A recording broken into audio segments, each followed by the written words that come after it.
Oke, jadi Kiwara itu semacam ngerasain nih trial dulu nih jadi anak BEM. Gimana nih rasanya?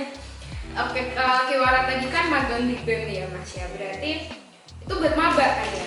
Ya, Maba. ditambahkan untuk maba sebenarnya. Oke.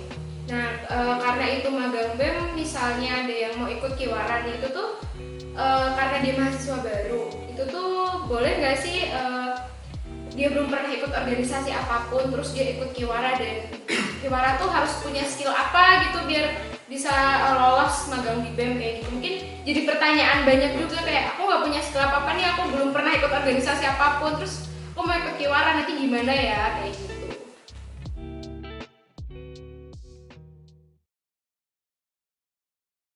Ruang Bincang Podcast. Oke, coba menjawab Mas Adi dulu. Oke, masih barengan ini. Oke, untuk Kiwara itu karena preseleksiannya ada salah satu administratif dan juga wawancara, dan dalam pembagian tugas dari Kiwara sendiri pasti mengikuti dari kebutuhan atau ranah gerak dari departemen-departemen terkait, bahkan dari BPH juga itu menyatakan ini untuk mungkin syarat atau prasyaratnya dari orang-orang yang akan dimasukkan di Kiwara, karena sebagai garis besar Liga, Kiwara itu akan berperan langsung di departemen. Mungkin teman-teman dari BMFAPSI juga akan mendapatkan 1-2 orang di departemennya. Itu kalian akan menyalurkan ilmu kalian, akan menyalurkan apa nih sebenarnya yang dilakukan di departemen ini. Nah, mereka akan menjadi, bisa dibilang ya betul tadi, trial magang di situ. Tambahan lagi dari Mas Aman? Oke, mungkin tadi teman-teman terutama di teman-teman yang mendaftar Kiwara itu ya pasti punya rasa kecil karena memang dia sebelumnya dia ikut organisasi. Yang harus teman-teman tahu juga, ini mungkin fun fact dari diri aku sendiri. Aku sebenarnya SMA nggak pernah ikut organisasi. Aku gabung organisasi baru kuliah. Makanya dari awal itu, dari aku sendiri ya, ketika mendaftar organisasi, aku hanya punya 2 bekal. Yang pertama semangat, yang kedua tanggung jawab. 2 modal itu aja sebenarnya teman-teman bisa untuk apa ya, untuk bisa mengikuti lah alurnya. Karena memang pada dasarnya kan manusia itu, ini pandangan saya juga, manusia itu punya sifat yang adaptif. Tapi juga adaptif ini harus didorong juga sama skillnya. Contoh seperti ini, mungkin ada teman-teman dari Kiwara yang mendaftarkan diri di Medinfo, tapi dia belum punya pengalaman di organisasi yang berbau tentang media dan informasi seperti itu. Tapi dia mempunyai bakat mengedit dan sebagainya. Nah, disitulah jadinya teman-teman situ tinggal membawa 2 bekal mungkin ya, tanggung jawab sama semangat, itu aja sebenarnya. Jadi tidak usah khawatir karena memang benar-benar nantinya di magang BEM ini terutama itu tidak ada namanya ya tuntutan yang banyak seperti itu ya. Nantinya kita juga melihat dulu kondisi dari teman-teman, dan juga nanti teman-teman dari setiap divisi yang teman-teman masukin ya nanti bisa lah di membackup satu sama lain. Oke, tambahan juga sebenarnya ada 3 kata kunci di sini. Walaupun belum mempunyai skill, belum mempunyai pengalaman, tapi kata kunci ini adalah mampu, mau, dan bisa. Sebenarnya kalau mereka sudah bisa memenuhi itu, mereka sudah bisa untuk dimasukkan, dan mereka bisa bersungguh-sungguh dalam menjalankan baik dari magangnya ataupun besok di kemudian hari ada oprek BEM, mereka bisa menunjukkan inilah diri mereka yang ingin mereka untuk mengolah skillnya dan menambah apa sih sebenarnya pengetahuan mereka yang masih kurang dan ingin dikembangkan di sini. Oke, berarti ikut Kiwara tuh nggak harus punya pengalaman organisasi gitu ya Mas ya, tadi mungkin SMA gitu. Yang penting harus tanggung jawab, mampu, mau, dan bisa. Iya. Bener banget. Karena pasti di Kiwara tuh akan nambah skill juga nggak sih? Iya kan?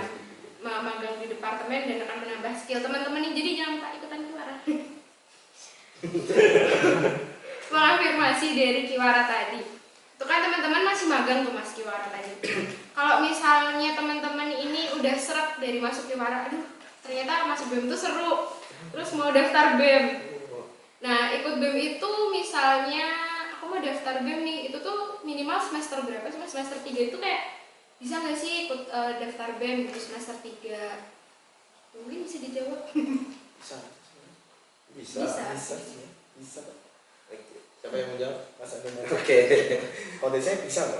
Oke, untuk pertanyaan itu sebenarnya untuk masuk BEM itu pasti menunggu periode baru dari BEM FAPSI, kecuali ada salah satu bentuk kondisional dalam suatu departemen yang merasa kurang dalam sumber daya mahasiswa dalam satu departemennya. Itu bisa diangkat secara resmi dan juga menggunakan SK dari gubernur langsung yang akan menambahkan di departemen terkait. Namun untuk mungkin maba 2022 ini, angkatan 2022 ini masih menunggu lagi di periode setelahnya, mungkin magang dulu di BEM, mereka ingin tahu bagaimana perasaan ya ini BEM dan mendaftarkan diri. Dan untuk mungkin minimal semesternya itu menurut perkap yang sudah disahkan di undang-undang kemarin itu mulai dari semester 2. Oke. Jadi sebenarnya mereka besok periode baru masuk semester 2 kan mereka sudah bisa untuk mendaftar di BEM. Seperti itu. Tapi harus dilurusin bahwasanya untuk mendaftar BEM itu nggak wajib magang dulu ya. Magang itu sebenarnya itu ialah wadah yang kami berikan seperti itu. Mungkin teman-teman yang magang di tahun ini tahun depan bisa didapatkan BEM, tapi harapannya teman-teman yang magang ini bisa lanjut ke BEM. Soalnya memang ya untuk apa mengambil ilmu dari kemarin gitu di magang. Tapi ya juga bukan berarti yang nggak ikut magang nggak bisa gabung BEM, itu masih bisa seperti itu. Sebenarnya semua orang mempunyai hak, seluruh KBM ya, itu mempunyai hak untuk mendaftarkan diri menjadi anggota BEM atau pengurus BEM seperti itu. Dilihat nanti tergantung syarat administrasinya dan sebagainya. Semuanya bisa mendaftar. Semua mempunyai kemampuan atau kapasitas yang sama, tidak ada ini udah di BEM, udah magang, diprioritaskan. Mungkin itu ada benarnya, tapi tidak menutup pintu untuk teman-teman yang belum mencoba di BEM. Bahkan saya kemarin belum di BEM, dari DPM juga langsung masuk di BEM, itu masih terbuka sekali pintu untuk menjadi salah satu organisator kampus. Oke, berarti masuk BEM ini sesuai perfak yang baru itu semester 2 sudah bisa ya? Ya. Ini menjawab juga dari pertanyaan teman-teman yang nanya cara daftar BEM itu gimana sih Kak, opreknya kapan? Berarti daftar dan opreknya itu nunggu kabinet ini beres dulu, baru ada oprek lagi, kayak gitu. Lebih tepatnya setelah gubernur dan wakil gubernur yang terpilih itu dilantik, dan mereka yang akan melanjutkan. Mengkonfirmasi dari daftar BEM tadi berarti semester 2 udah bisa ikutan menurut perfak. Nah, ini ada pertanyaan, sebenarnya pertanyaannya tuh agak membingungkan. Bukan membingungkan sih, kayak mungkin dirasakan semua orang sih Mas yang mau daftar organisasi. Kasih tips dong Mas, aku tuh mau daftar BEM, tapi aku ragu-ragu. Itu gimana tuh Mas? Wah, sebenarnya ragu itu kan datang karena kita nggak berani. Kita mungkin banyak sekali pikiran yang ada di kepala bahwasanya kita ini bisa atau enggak seperti itu. Mungkin salah satu tips dari saya bahwasanya teman-teman tuh harus berani untuk mencoba seperti itu. Karena memang ketika kita berani, kita bisa melawan rasa ragu-ragu kita. Dan ketika kita sedang merasakan ragu-ragu, pastinya ada 1-2 jalan keluar seperti itu. Di dalam diri kita seperti itu. Bahwasanya ya kita bisa nih, gitu. Kita harus bisa, kita memang harus bisa menghadapi sebuah hal yang memang harus kita jalani seperti itu. Mungkin itu. Yang intinya teman-teman lawan rasa ragu-ragu teman-teman, beranikan diri, kuatkan diri sendiri seperti itu. Ini teman dari Mas Andi. Oke, karena itu konteksnya ragu-ragu untuk mendaftar sebuah organisasi khususnya di BEM. Ragu itu sebagai salah satu bentuk bisa dibilang kegagalan dalam mengontrol diri. Jadi kalian mau melangkah tapi masih ragu, pasti hasilnya setengah-setengah. Kalau nggak malah gagal. Sebelum mendaftarkan diri atau melanjut ke taraf yang lebih tinggi dalam mungkin pengembangan diri kalian atau teman-teman yang menonton Rubikers, harus bisa mengalahkan rasa ragu terlebih dahulu. Benar yang dikatakan Mas Aman, ragu akan menyebabkan kinerja kalian ke depan atau langkah kalian ke depan itu terhambat atau terganggu. Jadi gini, kalian sudah bisa mengalahkan rasa keraguan itu. Jadi kalian bisa minimal itu kalian bisa untuk mengontrol baik dari segi emosi, baik dari segi fisik maupun mental, dan juga kecukupan menurut diri kalian untuk melangkah lagi. Pasti ragu harus hilangkan, mantapkan diri dulu.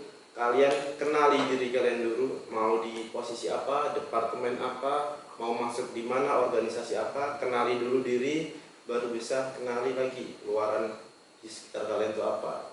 Mungkin di BEM pasti bersinggungan dengan orang luar, dengan orang lain yang beda pemikiran, beda juga gimana cara menangkap orang itu, kepribadiannya pasti beda.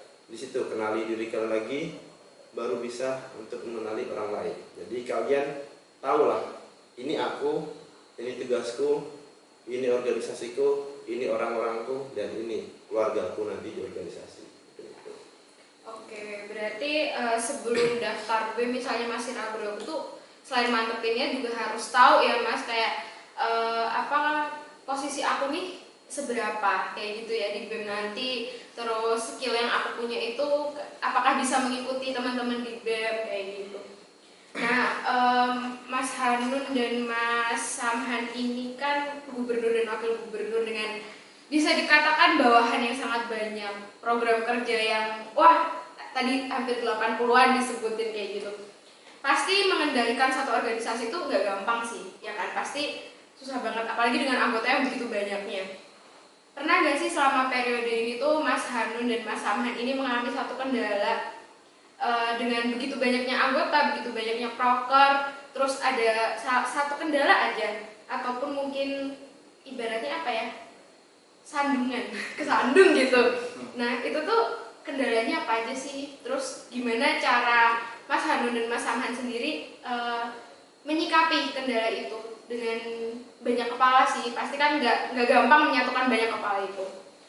Boleh dong diceritakan ke Rubikers. Sebenarnya tuh setiap kita berdiri atau kita berbicara ya pasti ada masalah di situ pasti. Dan masalah itu bisa datang dari dua sisi, dari eksternal maupun dari internal. Yang saya maksud adalah dari internal itu ya dari antar kita seperti antar personal anggota BEM seperti itu. Dan sebenarnya untuk permasalahan itu ya nggak hanya berasal dari seluruh jajaran seperti itu. Ada yang dari luar juga, ada yang bahkan saya sama Mas Halu pernah terlibat masalah juga seperti itu. Dan bagaimana cara menyelesaikannya? Ya kita sebagai orang yang memang sudah siap untuk menjadi seorang yang akan menjalani roda organisasi, kita juga sudah mempunyai kita mengetahui lah bagaimana cara menyelesaikan masalah. Itu biasanya dengan diskusi atau enggak ketika memang satu lagi menjadi api, satunya menjadi air. Dan itu sebenarnya hukum lah ya, kalau saya sendiri bilangnya hukum antara hubungan dua orang seperti itu. Ketika memang dua orang atau beberapa orang sedang bertengkar, sedang berbeda pendapat, itu yang satu ketika memang satu jadi api, itu harus jadi air. Bukan satu jadi api, kemudian dia jadi api, bukan. Karena memang di sinilah di organisasi ini ya kita belajar bagaimana cara kita untuk mengalah, kita belajar untuk menyuarakan pendapat kita seperti itu. Kita harus mengatur ego kita seperti itu. Ya terlebih untuk keseluruhan untuk menyelesaikan permasalahan ya kami dengan cara diskusi sih. Kita biasanya Pak Gubernur ini Mas Hanun melakukan penyelarasan seperti itu. Dan juga untuk yang lain-lainnya biasanya kita melakukan konfirmasi terlebih dahulu. Apakah benar kalau misalnya kita mengetahui ada permasalahan di sini. Terlebih juga kita tidak boleh langsung menjudgment orang tersebut ketika memang itu beritanya dari luar. Kita harus menggali terlebih dahulu. Kita kan orang psikologi, kita juga bisa melakukan observasi dan wawancara seperti itu. Kita mau observasi apakah yang terjadi seperti ini atau tidak berdasarkan dari cerita yang luar, dan kita mewawancara atau kita menanyakan apakah ini benar atau tidak seperti itu. Yang pada intinya sebenarnya seluruh permasalahan itu kita luruskan dulu frekuensi kita luruskan dulu komunikasi kita, baru kita menggali, dan ketika memang sudah nemu masalahnya kita selesaikan bersama-sama, bukan kita mencoba untuk menyelesaikan seperti itu. Oke, betul sekali yang dikatakan Mas Samhan. Mungkin dari kabinet sekarang salah satu yang menyebabkan ada miskomunikasi, ada pertengkaran, mungkin ada 1-2 gesekan dalam organisasi, baik dalam internal organisasi, eksternal maupun dalam kepanitiaan. Salah satu kata kuncinya itu komunikasi dan juga keterbukaan. Itu akan berlanjut juga di alur koordinasi. Benar, kalau ada salah satu yang nggak suka, ada salah satu program kerja yang bertabrakan, ada juga masalah lain di eksternal mungkin dari lingkup internal personal orangnya, itu kan harus ada komunikasi yang terbuka di situ, harus ada keterbukaan. Kalau dari mungkin personal orang-orang dalam organisasi ini tidak ada komunikasi yang baik, tidak ada kepercayaan, pasti itu akan sangat berdampak dalam kinerja satu kabinet. Harus ada yang memimpin di sini, baik dari jajaran kader, jajaran Porder, Wagub, sampai ke gubernur. itu akan saling berselarasan. Jadi kenapa itu kendala yang mungkin sampai saat ini bisa dibilang kendala terbesar lah, miskomunikasi, karena memang banyak sekali yang harus kita kontrol, banyak sekali otak di sini, banyak sekali pemikiran, banyak sekali juga ini ide-ide walaupun baik belum tentu tepat. Salah satu kuncinya itu mungkin baik untuk departemen ini, baik untuk departemen ini, baik untuk kepanikan ini, tapi belum tentu semua opini atau pendapat baik yang diungkapkan dari semua orang itu bisa tepat di waktu ini dan juga di keadaan ini. Jadi kita harus tetap adaptif sebagai seorang pimpinan di sini juga Mas Aman. Kita bisa menempatkan keputusan-keputusan yang kita ambil itu tidak merugikan satu dua pihak dan tidak hanya menguntungkan satu pihak. Kita bersifat netral dan di sini kita sebagai penengah juga pengarah dan juga pengayom mereka semua. Gitu. Oke, berarti di sini balancing antara anggota satu dengan anggota lain itu dibutuhkan banget ya Mas ya untuk satu kendala, karena memang di organisasi itu wah dinamikanya sangat-sangat complicated sekali. Banget ya. Keren. Nah, ini pertanyaan terakhir. Sebenarnya ada 3 pertanyaan Mas, tapi aku gabungin aja karena ini mirip-mirip sih. Oke. Boleh dong Mas kasih motivasi terus kayak ajakan join BEM dari Mas ini sebagai salah satu closing statement di podcast hari ini. Motivasi dan kan. Iya. Oke, kalau itu Mas Aman dulu aja yang terakhir. Mending Pak Gubernur aja dulu. Oh, pertama. Iya. Yang mana dulu nih? Coba dulu nih. Mas Anun dulu aja. Oke, boleh Mas Anun dulu. Mas Aman yang menambahkan di akhir. Siap. Motivasi dan juga ajakan. Motivasi sendiri muncul dari dalam diri semua orang. Semua orang ingin bergerak karenanya ada keinginan, ada yang ingin diubah, ada yang ingin ditambah dalam dirinya. Apabila merasa ada kekurangan, mereka ingin menambahkan di ini. Apabila ada satu bakat, mereka ingin menambah atau ekspor bakatnya di sini. Oke, motivasi yang ingin saya angkat di sini, apabila ada kesempatan, ada peluang di setiap keadaan, ambillah. Kalian sebagai mahasiswa, Rubikers di sini pasti mahasiswa maupun bahkan mungkin dosen-dosen, ibu bapak, pasti kalian akan bersinggungan dengan kegiatan akademis. Itu pasti, karena kewajiban seorang mahasiswa pasti belajar dan juga menuntut ilmu. Tapi di sisi lain ada non akademik, mengolah soft skill itu nggak bisa cuma diambil dari akademik ya. Harus ada mungkin pengolahan soft skill di organisasi atau event-event luar. Itu membutuhkan tanggung jawab lebih. Di sini kalian mahasiswa pasti membutuhkan pengolahan yang baik dalam manajemen diri, manajemen waktu, regulasi emosi. Kalian kalau kuliah pulang atau kupu-kupu pasti tidak mendapatkan apa yang kalian dapat orang-orang lain yang tergabung dalam organisasi.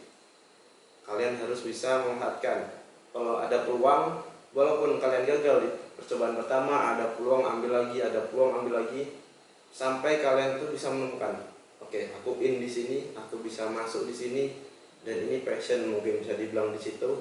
Manfaatkan, terus gali lagi, dan itu akan menjadikan kalian orang yang lebih wah nantinya dan bisa berguna baik dari mungkin pribadi dan juga mungkin di fakultas.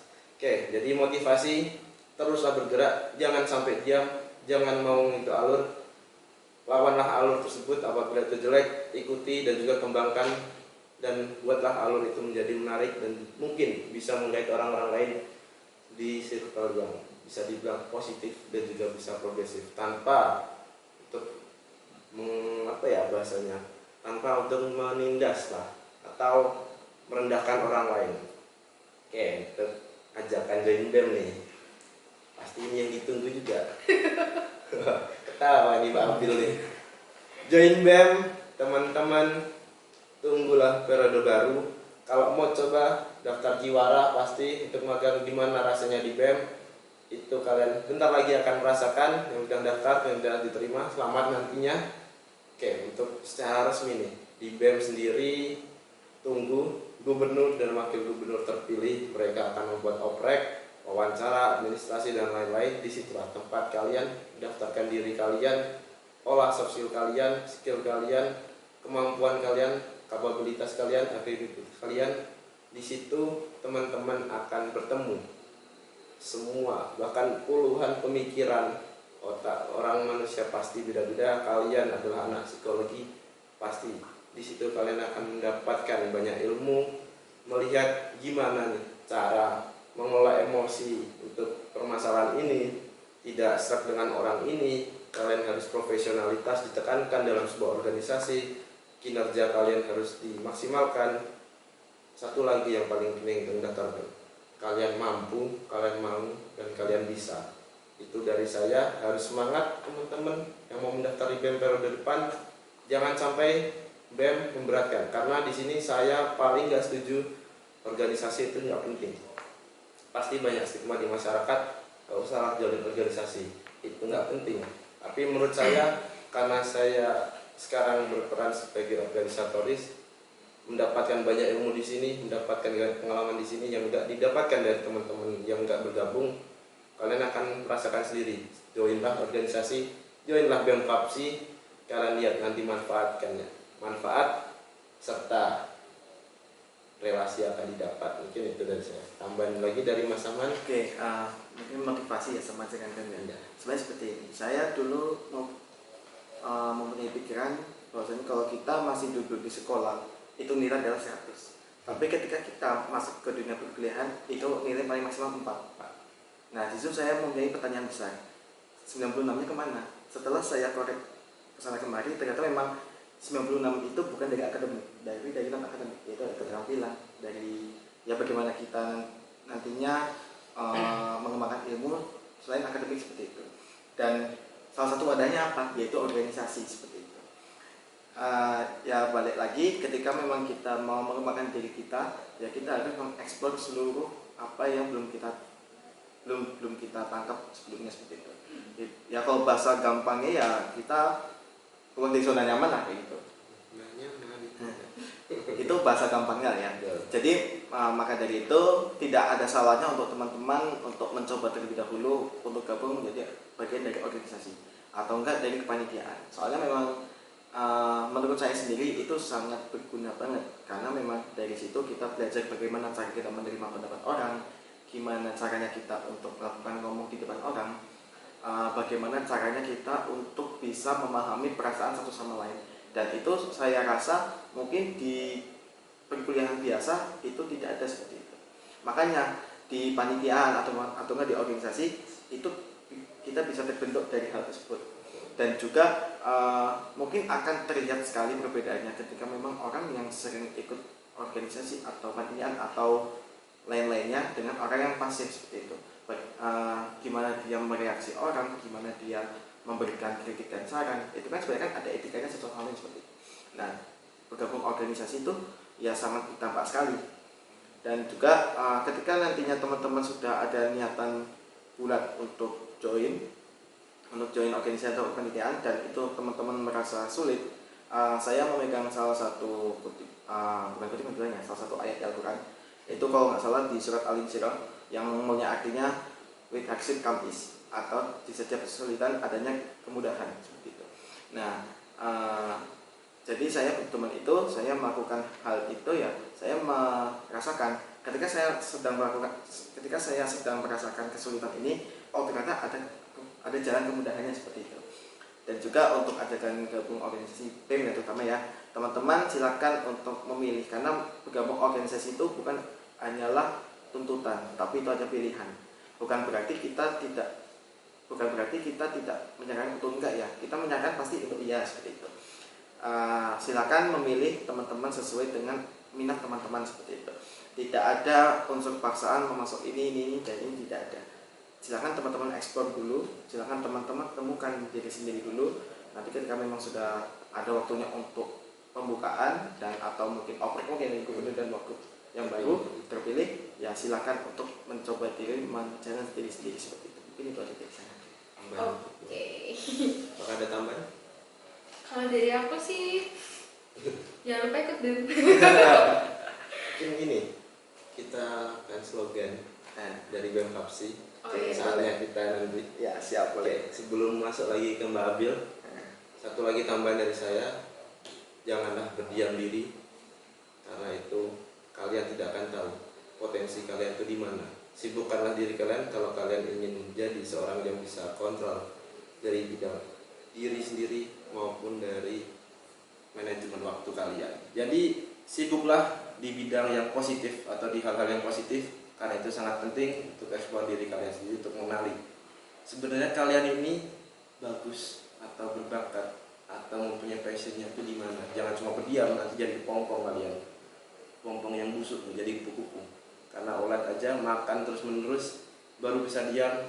Mungkin kalau diibaratkan sahabat diri, berdiam, mencari evaluasi diri, kemudian berani keluar dari kepompong menjadi seorang kupu-kupu, sebuah kupu-kupu yang cantik, dan itu akan menjadikan regenerasi baru.